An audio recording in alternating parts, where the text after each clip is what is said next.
கிறிஸ்துவுக்குள் அன்பான சகோதர சகோதரிகளே, இன்றைய நற்செய்தி உங்களுக்காக. இன்று லூக்கா நற்செய்தி 9ஆம் அதிகாரம் 1 முதல் 6 வரை உள்ள இறை வார்த்தைகளிலே இறைவன் இயேசு நமக்கு ஒரு நம்பிக்கையின் வார்த்தையை தருகிறார். அவர் பார்த்துக் கொள்வார். தனது 12 சீடர்களையும் அழைத்து தந்தையாம் கடவுள் தனக்கு தந்திருந்த அதிகாரத்தை எல்லாம் அவர்களுக்கு பகிர்ந்து கொடுத்து விட்டு சொல்லுகிறார், நீங்கள் இறையாட்சி பணிக்கு போகும் பொழுது கைத்தடியோ பையோ பணமோ எதுவும் எடுத்து செல்ல வேண்டாம். நீங்க போகிற ஊர்ல எந்த வீட்டுக்கு போகிறீர்களோ அங்கே தங்குங்கள், அங்கிருந்தே புறப்பட்டு போங்கள். எந்த ஊர் உங்களை ஏற்றுக்கொள்ளவில்லையோ உங்கள் காலில் உள்ள தூசியை தட்டிவிட்டு நீங்கள் போய்விடுங்கள் என்கிறார். அன்பானவர்களே, இந்த இறைவன் நமக்கு சொல்லும் பாடம் என்ன? நம் எல்லோரையும் இறைவன் அழைத்திருக்கிறார்.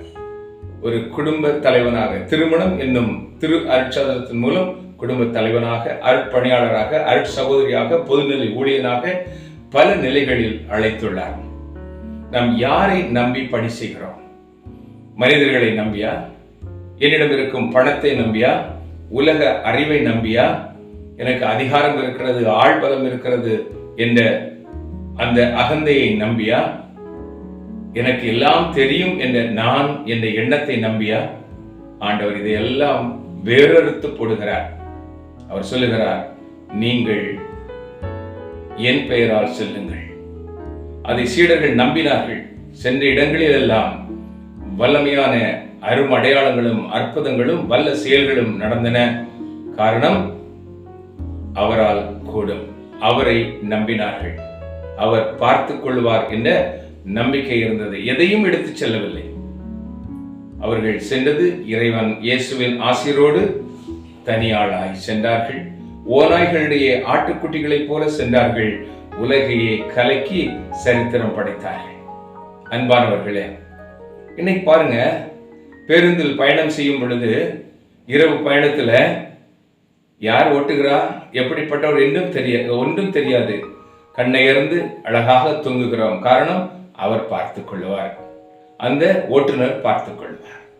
விமானத்திலே பயணிக்கும் பொழுதும் அதே போலத்தான். வாழ்க்கையிலே அநேக தரம் நான் பயணித்திருக்கிறேன்.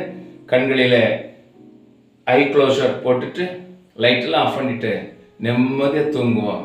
யார் விமானத்தை ஓட்டுவது, எப்படிப்பட்டவர் ஒன்றும் தெரியாது.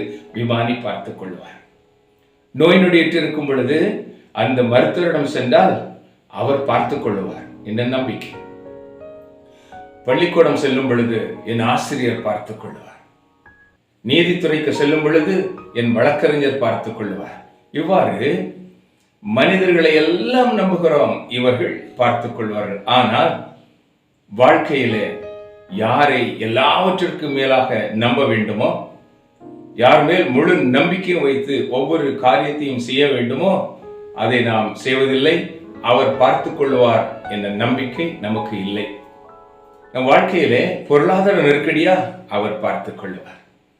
மீன்பிடி தொழிலிலே சரியான தொழில் இல்லையா, அவர் பார்த்துக் கொள்வார்.